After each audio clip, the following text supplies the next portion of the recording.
We can't get enough of Star Wars Unlimited. Yeah, it's really good. That's why you gotta unbox this so I can play with mine.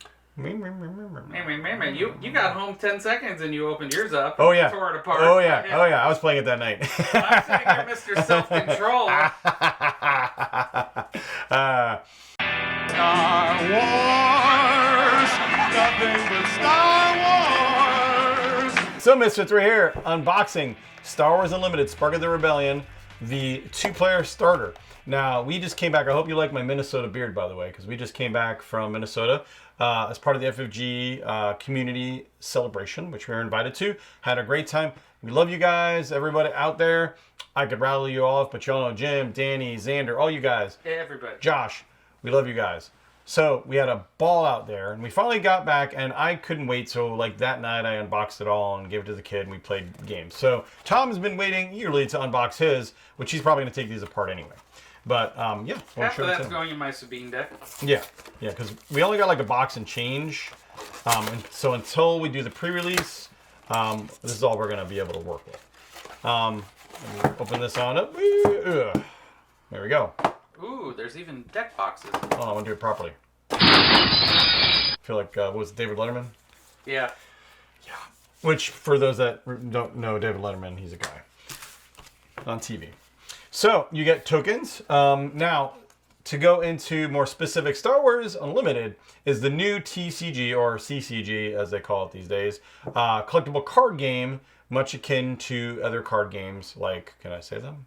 Don't. Say them? Why plug them? Other card games out there that you might have played that rhyme with tragic and Borkana. Pokemon. So, that's pretty clever, I thought. Anyway, however, this is honestly our favorite game out of all the CCGs that come out in a while. Now, we were big fans of Star Wars Destiny, which, yes, it had problems. We enjoyed it a lot, though, despite its problems, and FFG learned a lot of things about it. And this is not the same FFG as it was then. Let me tell you something. We had a great time talking to everybody there, and they are extremely committed to making this game successful. They are not goofing around, and the gameplay shows, the communication shows. Oh, these are cool. We got little playmats. Oh, nice. And little references, which is actually, this is very helpful. But if you don't want to use those, of course, you have a nice picture of the awesome art of Luke Skywalker. Luke. This game plays like a mix of, and you have deck boxes. I'll put them together for you in case you happen to want to use them. So the game plays, if you're familiar with some of those card games, you're familiar with these mechanics. However, they take a lot of the pain on some of those. The gameplay's evolved a bit. And it's much more fun. It is extremely fun. You don't have to worry about running out of resource. Well, using the wrong resources or getting resource burned or anything like that, or glutted. So you play characters. First of all, you pick a commander. Your commander can be one of the commanders they have from the Star Wars universe: Vader, Luke, whoever. This set in particular has Luke and Vader.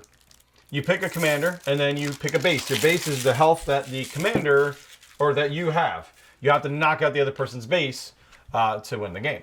So you have your commander, like in this case is Vader, which Vader is a beast. I've been playing with him. Actually, my son's been playing with him. He's been destroying me.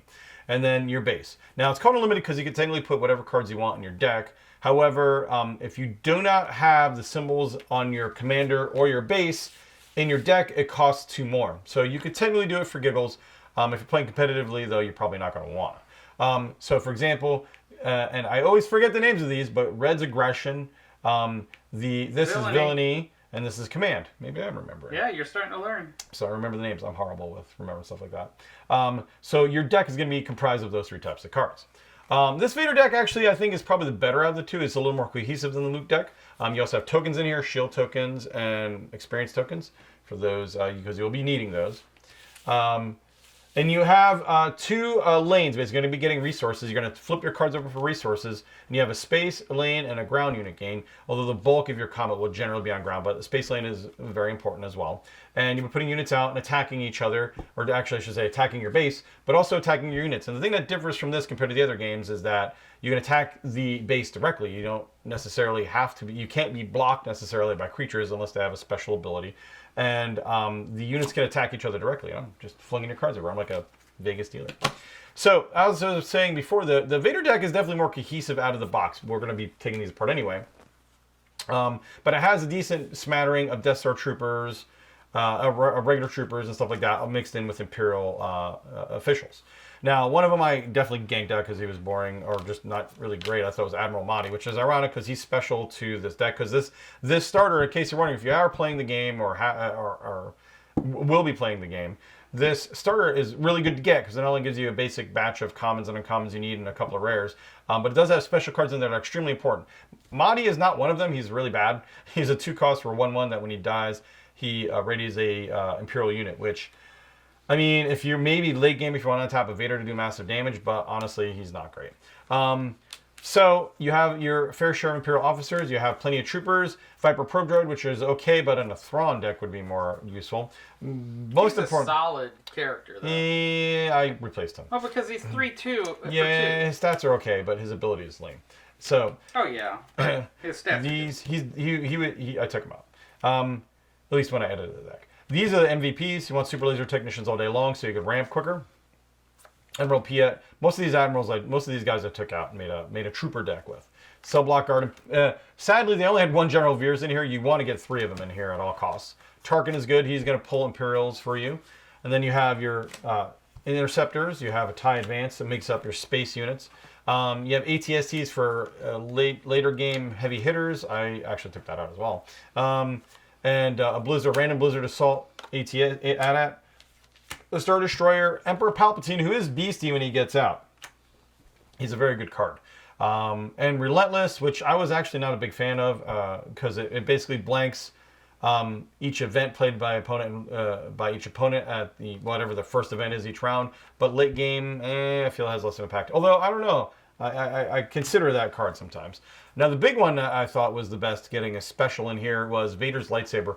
Oh, that's a special? You can only get it in this? Yes. This thing's gross. This thing's absolutely gross. So Vader's bad enough as it is, but when you slap this on him, immediately it does 4 damage to a ground unit. So get out of town. And then it makes him, it gives him a +3/+1. So when Vader comes out, he's already a 5/8. He becomes an 8/9. Good luck killing that. Good luck. So yeah, it is nasty. And it's not just a good card for Vader, but it helps you early ramp having 3 of them. Yeah. You could drop that on any unit. I mean, you could, but it's unique. So you definitely get that unit you have kill. to drop it later, but by that time you swung it a couple times. Yes. And they have some direct damage stuff. The special card, which I love, is I Am Your Father. You deal 7 damage to unit unless they say no. Or that's no. That's only in this set. That's only in this set as well. Ah, dang. Yep. Because that's a bad. That is a great card. So it's either do 7 damage unit or let them draw 3 cards, which surprisingly I played it when Joey played it on me. I let him kill my R2 instead of taking the 3 cards because he had no more cards left and this was the last card he played. I'm like, you know what? Kill R2. I'm not giving you 3 more cards. And this actually is the worst card, or I should say the best card in the deck. There's another MVP. I hate this card because it's just too good. It gets +2/+2 to unit, and then you basically just sprinkle the damage anywhere you please.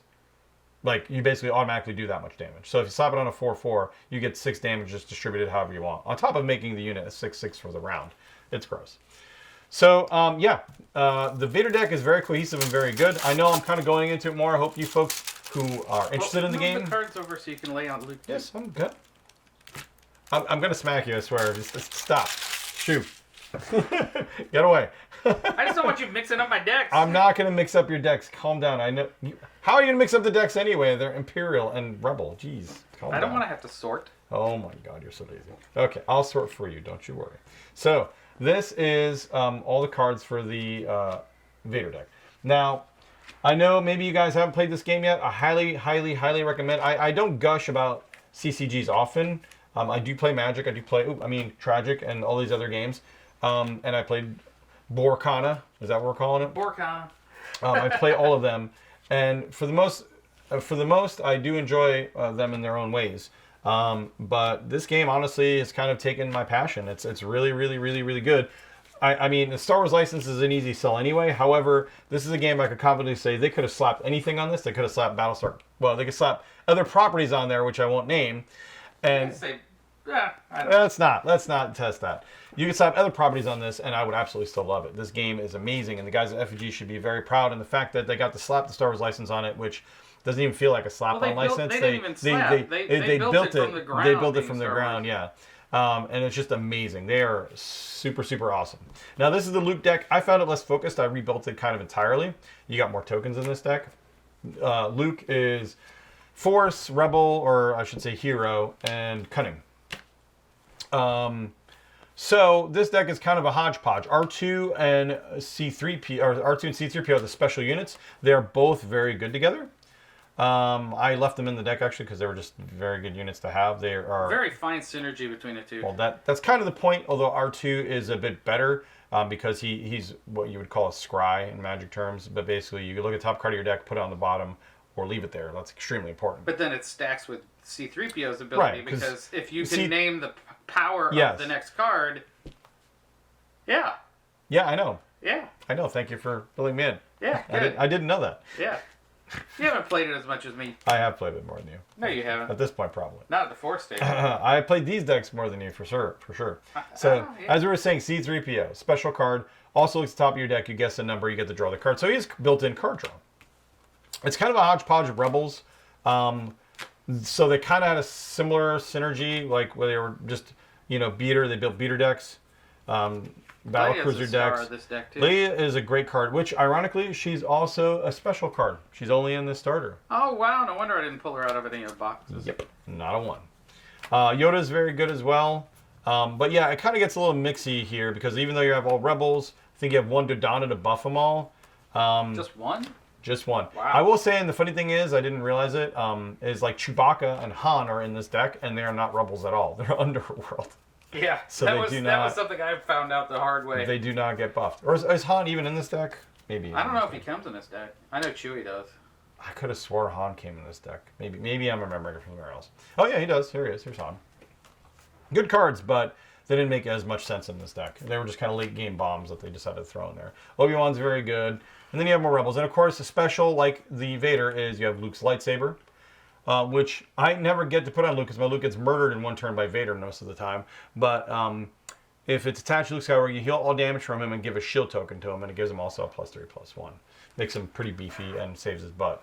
Problem is, I think 2 games in a row, Luke got nuked in 1 shot by Vader. It was like, oh, okay, have a nice day. It was very, very bad. I normally, when I play these 2 decks online, I get Luke out once, and then Vader comes out the next turn. Yes, and then, that's exactly what happened. Yeah. And every time Joey put my son would put a saber on him and just do damage and then murder Luke. Now, this has a little more tricks because it's cunning. Asteroid Sanctuary is very good. Shoot First isn't bad. Surprise Strike gives a +3/+0 is not bad either. Waylay, though, is definitely the card they should have more of in here. Return a non-unit leader to its owner's hand. That slows down people immensely. Because they have to not only pay to put it back out again, but then it has to sit around doing nothing for a whole round. So yeah, it slows them down a lot. This deck is not as good. I do like it though. I get where they put the cunning in there for Leia and stuff like that. But I rebuilt this deck actually as a double Force. It has a Bendu in it. Wow, that's the deck that's got a Bendu in it. Yep, it actually works really well. All these cards are going in my Sabine deck. So. Yeah, mine. So guys, Star Wars Unlimited, I know I spent more time on this video, but we absolutely love this game, and I wanted to talk about it a little bit. And you guys really should play this game. It's absolutely awesome. Obviously, we're going to be covering it a lot because like I said, again, we absolutely love this game. So you're going to see a lot of strategies, a lot of talk about it, a lot of deck building, a lot of play. We're going to be probably playing a game after this, as a matter of fact. That's the plan. Eventually, I'll get my Minnesota. Sorry, Minnesota. I was thinking Wisconsin because I was thinking cheese. It's all cold. Yes, it's all cold. We saw snow, by the way. Very frightening. Guys, until next time, of course, as always, check out this game. We'll leave some links below. We'll be running this soon, actually, at your friendly neighborhood comic book shop. Well, not our neighborhood, but one of the neighborhoods. Until then, of course, as always, game on.